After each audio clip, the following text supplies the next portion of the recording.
जय हिंद दोस्तों। आज हम लोग इस वीडियो में क्लास 9th फिजिक्स चैप्टर 5 कार्य ऊर्जा और शक्ति इसके लघु उत्तरीय प्रश्नों को सॉल्व करने वाले हैं। तो इससे पहले अगर आप लोग हमारे इस चैनल पे नए आए हैं तो चैनल को सब्सक्राइब कर देंगे, वीडियो को लाइक एंड अपने दोस्तों के पास शेयर कर देंगे। पहला प्रश्न है, विज्ञान के दृष्टिकोण से कार्य की जो परिभाषा है उसके अनुसार बताएं कि निम्नलिखित क्रियाकलापों में कार्य हो रहा है अथवा नहीं हो रहा है। तो इसका ए प्रश्न है कि उषा एक तालाब में तैर रही है। इसका उत्तर लिखेंगे कि हाँ, इसमें कार्य हो रहा है, तो इसका उत्तर लिखेंगे हाँ। अगला प्रश्न है, एक घोड़े ने अपनी पीठ पर बोझ उठा रखा है, इसमें कार्य हो रहा है या फिर नहीं। तो इसका उत्तर लिखेंगे कि इसमें कार्य नहीं हो रहा है। अगला प्रश्न है कि एक पवन चक्की कुएं से पानी उठा रही है, इसमें कार्य हो रहा है या फिर नहीं। तो लिखेंगे इसका उत्तर कि इसमें कार्य हो रहा है हाँ। अगला प्रश्न है कि एक पौधे की हरी पत्तियों में प्रकाश संश्लेषण की प्रक्रिया हो रही है, क्या इसमें कार्य हो रहा है। तो इसका उत्तर लिखेंगे कि इसमें कार्य नहीं हो रहा है। फिर इसके बाद का प्रश्न है कि एक इंजन ट्रेन को खींच रहा है, तो इसमें कार्य हो रहा है अथवा नहीं हो रहा है। तो इसका उत्तर लिखेंगे कि हाँ, इसमें कार्य हो रहा है। अगला प्रश्न है कि अनाज के दाने धूप में सूख रहे हैं, तो इसमें कार्य हो रहा है अथवा नहीं हो रहा है। तो इसका उत्तर लिखेंगे कि इसमें कार्य नहीं हो रहा है, तो इसका उत्तर हो जाएगा नहीं। फिर अब इसका अगला प्रश्न है कि एक पाल नाव पवन ऊर्जा के कारण गतिशील है, तो क्या इसमें कार्य हो रहा है अथवा नहीं हो रहा है। तो इसका उत्तर लिखेंगे कि इसमें कार्य हो रहा है, तो यहाँ पे इसका उत्तर हो जाएगा हाँ। अब इसका दूसरा प्रश्न है कि 10 केजी द्रव्यमान की एक वस्तु को मेज पर किसी बिंदु ए से दूसरे बिंदु बी तक लाया जाता है। यदि ए से बी को मिलाने वाली रेखा क्षैतिज हो तो वस्तु पर गुरुत्व बल द्वारा किया गया कार्य कितना होगा। अपने उत्तर की व्याख्या कीजिए। इसका उत्तर लिखेंगे कि गुरुत्व बल द्वारा किया गया कार्य शून्य होगा, यानी कि जो गुरुत्व बल कार्य करेगा उसका मान शून्य होगा, क्योंकि यहाँ वस्तु ए से बी तक विस्थापन गुरुत्व बल के लंबवत की दिशा में हो रहा है।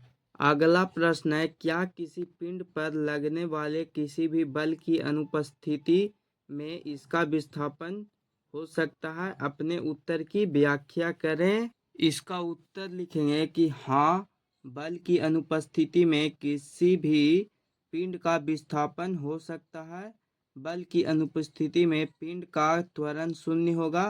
पिंड एक समान वेग से गतिशील रहेगी, यानी कि वह गति करते हुए रहेगी।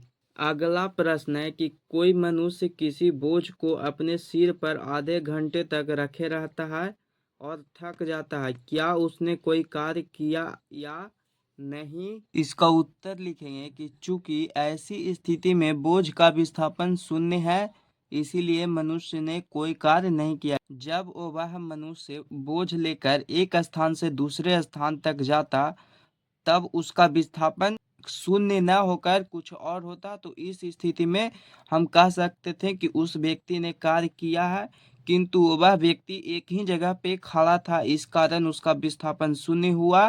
तो इस प्रकार हम कह सकते हैं कि उस मनुष्य ने कोई भी कार्य नहीं किया है।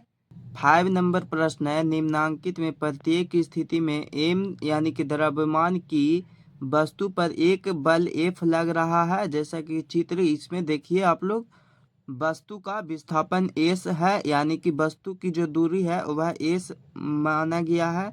तो बताएं कि किया गया कार्य धनात्मक है, ऋणात्मक है या फिर शून्य है। तो इसका उत्तर लिखेंगे। देखिए यहाँ पे ए वाले चित्र में, इस चित्र में किया गया जो कार्य होगा वह शून्य होगा, क्योंकि बल ऊपर की ओर लग रहा है और विस्थापन इस दिशा की ओर। इस वाले चित्र में किया गया कार्य शून्य होगा, और इस बी वाले चित्र में देखिए तो बल इस दिशा की ओर लग रहा है और इसका विस्थापन आगे की ओर बढ़ता जा रहा है। तो इस प्रकार से इसमें किया गया कार्य धनात्मक होगा, यानी कि प्लस में होगा।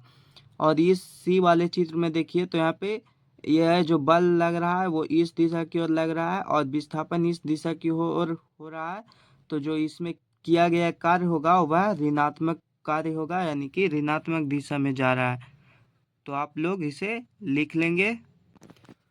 अगला प्रश्न है कि किसी वस्तु का द्रव्यमान दोगुना करने पर या उसका वेग दुगुना करने पर उसकी गतिज ऊर्जा किस स्थिति में अधिक प्रभावित होगी। तो देखिए यहाँ पे गतिज ऊर्जा हमें पूछ रहा था, जिसको ई के द्वारा सूचित किया जाता है। तो इसका फॉर्मूला होता है 1/2 mv²। तो यह हमें बताना था कि जब हम लोग वस्तु के द्रव्यमान को दुगुना करते हैं या फिर उसके वेग को दुगुना करते हैं तब गतिज ऊर्जा पर इसका क्या प्रभाव पड़ता है। तो देखिए जब हम लोग वस्तु का द्रव्यमान दुगुना करते हैं तब इसका हो जाएगा 1/2 और m है तो वह दुगुना हो जाएगा, तो हो जाएगा 2mv²। और तो यहाँ पे इसको कैलकुलेट करेंगे तो यहाँ पे देखिए 1/2 2mv² और ये 2 है जो कि नीचे वाले 2 से कटेगा यहाँ पे, तो इधर शेष बचेगा। यहाँ पे देखिए mv² आ गया शेष में। या फिर जब हम लोग वस्तु के वेग को दुगुना करते हैं तब देखिए, तो यहाँ पे वस्तु को वेग को जब हम लोग दुगुना करते हैं तब 1/2m और दुगुना करेंगे वेग को तो यहाँ पे हो जाएगा 2v²। तो यहाँ पे देखिए इसके बाद लिखेंगे कि 1/2m गुना 2 गुना v²। तो यहाँ पे यह 2 होगा, वह इस 2 से नीचे वाले से कट जाएगा, तो यहाँ पे भी आ जाएगा mv²। यानी कि दोनों ही स्थिति में चाहे हम लोग वस्तु का द्रव्यमान दुगुना करें या फिर वस्तु का वेग दुगुना करें, दोनों ही स्थिति में हमारा आता है mv²। यहाँ पे देखिए mv² दोनों में आ गया और जो फार्मूला होता है वह होता है 1/2 mv²। अतः हम लोग लिख सकते हैं कि वस्तु का द्रव्यमान या वेग दुगुना करने पर उसकी गतिज ऊर्जा दुगुनी हो जाएगी। देखिए यहाँ पे दुगुना हो गया, चूंकि पहले यहाँ पे था 1/2 mv², चूंकि यहाँ पे 2 हट गया तो यहाँ पे शेष बचा mv², यानी कि यह इसका दुगुना हो गया। तो आप लोग इसे अच्छे से समझ गए होंगे। यदि आप लोगों को अभी भी समझ में नहीं आ रहा होगा तो आप लोग कमेंट कर दीजिएगा, मैं इस पर एक प्रॉपर वीडियो बना दूंगा जिसमें आप लोग अच्छे से इसे समझ जाएंगे। अगला प्रश्न है कि जब कोई चालक किसी पहाड़ी पर अपना वाहन चढ़ाता है तब उसकी चाल क्यों बढ़ा देता है। इसका उत्तर लिखेंगे कि क्योंकि हम जानते हैं कि हम जैसे जैसे ऊपर की ओर जाते हैं तो गतिज ऊर्जा कमते जाती है। चूंकि वाहन नीचे स्थितिज ऊर्जा में रहने के कारण पहाड़ पर नहीं चढ़ पाता है, इसीलिए वाहन की चाल को तेज करना पड़ता है।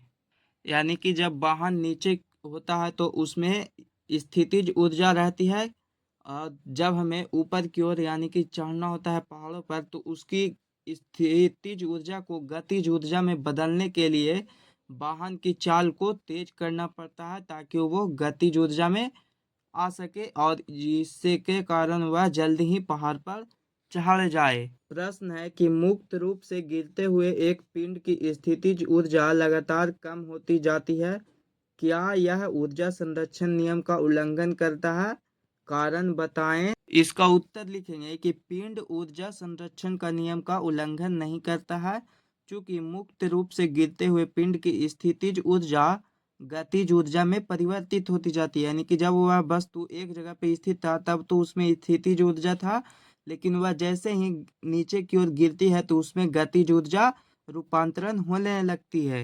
अगला प्रश्न है कि जब आप अपनी सारी शक्ति लगाकर एक बड़ी चट्टान को धकेलना चाहते हैं और इसे हिलाने में असफल हो जाते हैं तो क्या इस अवस्था में ऊर्जा का स्थानांतरण होता है, आपके द्वारा व्यय की गई ऊर्जा कहाँ चली जाती है। इसका उत्तर लिखेंगे कि हाँ, इस अवस्था में ऊर्जा का स्थानांतरण होता है, यानी कि रूपांतरण होता है, एक रूप से दूसरे रूप में बदलता है। हमारे द्वारा व्यय की गई ऊर्जा ऊष्मा ऊर्जा में रूपांतरित हो जाती है, यानी कि हमने जितना भी कार्य किया वह सारी ऊर्जा ऊष्मा ऊर्जा में परिवर्तित हो जाती है। 10 नंबर प्रश्न है कि जब आप साइकिल चलाते हैं तो कौन सी ऊर्जाओं के रूपांतरण होते हैं। इसका उत्तर लिखेंगे कि जब हम साइकिल चलाते हैं तो हमारी पेशियों में संचित रासायनिक ऊर्जा पेडल को यांत्रिक ऊर्जा में रूपांतरित होती है और फिर इस ऊर्जा से साइकिल के चक्कों को गतिज ऊर्जा प्राप्त होती है। यानी कि जब हम लोग साइकिल चलाते हैं तो हमारे मांसपेशियों में रासायनिक ऊर्जा संचित रहती है और जैसे ही जब हम लोग पैंडल मारना स्टार्ट करते हैं तो वह यांत्रिक ऊर्जा के रूप में परिवर्तित हो जाती है। और यांत्रिक ऊर्जा होता है जिसके कारण ही साइकिल के चक्के चलने लगते हैं, और वह चक्के चलते हैं तो वहां पे परिवर्तित होता है गतिज ऊर्जा में बदल जाता है। और अभी तक आप लोग इस चैनल को सब्सक्राइब नहीं किए होंगे तो सब्सक्राइब कर देंगे और वीडियो को अपने दोस्तों के पास शेयर कर देंगे। अगला प्रश्न है कि एक बैटरी बल्ब जलाती है, इस प्रक्रम में होने वाले ऊर्जा परिवर्तनों का वर्णन करें। इसका उत्तर लिखेंगे कि बैटरी में रासायनिक ऊर्जा संचित रहती है। जब बल्ब जलता है तो वही रासायनिक ऊर्जा विद्युत ऊर्जा के रूप में, और फिर यह विद्युत ऊर्जा प्रकाश ऊर्जा और ऊष्मीय ऊर्जा के रूप में बदलता है। तो समझिए कि बैटरी में संचित होता है रासायनिक ऊर्जा, और जैसे ही बल्ब जलता है तो वह रासायनिक ऊर्जा होता है जो कि विद्युत ऊर्जा में चला जाता है, और वह विद्युत ऊर्जा होता है वह प्रकाश ऊर्जा में, यानी कि बल्ब जलता है तो वह उससे प्रकाश उत्पन्न होती है तो वह प्रकाश ऊर्जा में और ऊष्मीय ऊर्जा में परिवर्तित हो जाती है। प्रश्न है कि जब हम किसी सरल लोलक के गोलक को एक ओर ले जाकर छोड़ते हैं तो यह दोलन करने लगता है, इसमें होने वाले ऊर्जा परिवर्तन की चर्चा करें। गोलक कुछ समय पश्चात विराम अवस्था में क्यों आ जाता है, अंततः इसकी ऊर्जा का क्या होता है। इसका उत्तर लिखेंगे कि जब सरल लोलक का गोलक निर्वात में दोलन करता है तो स्थितिज ऊर्जा का गतिज ऊर्जा और गतिज ऊर्जा का स्थितिज ऊर्जा में रूपांतरण होता रहता है, परंतु गोलक की कुल यांत्रिक ऊर्जा अर्थात उसके स्थितिज ऊर्जा तथा गतिज ऊर्जा का योग हमेशा नियत रहता है, यानी कि एक ही रहता है। यह होता है ऊर्जा संरक्षण के सिद्धांत के अनुसार। परंतु जब गोलक वायु में दोलन करता है तो दोलन के क्रम में वायु से घर्षण के विरुद्ध कार्य करते करते उसकी ऊर्जा ऊष्मीय ऊर्जा के रूप में रूपांतरित होती जाती है, और अंततः कुछ समय पश्चात गोलक विराम की अवस्था में आ जाता है। यानी कि गोलक होता है जब वह एक जगह पे गति करता हुआ रहता है तब उसमें स्थितिज ऊर्जा होती है वह गतिज ऊर्जा में रूपांतरित होती है, और जो गतिज ऊर्जा होता है वह स्थितिज ऊर्जा में रूपांतरित होते रहता है। यह होता है ऊर्जा संरक्षण के सिद्धांत के अनुसार। किंतु जो गोलक होता है वह जैसे ही वायु के संपर्क में आता है तो वायु उसके विरुद्ध कार्य करती है, यानी कि वायु होता है जो कि उस पर घर्षण बल के द्वारा बल लगाने की चेष्टा करता है, यानी कि उसको रोकता है। तो अंततः धीरे धीरे वह भी गोलक होता है वह उस घर्षण बल के कारण उसके विरुद्ध कार्य करते करते उसकी क्षमता घट जाती है, जिसके कारण कुछ समय के पश्चात गोलक होता है वह अपनी विराम अवस्था में आ जाता है। तो अब इसका लास्ट 13 नंबर प्रश्न है कि कार्य शक्ति और ऊर्जा में अंतर स्पष्ट करें।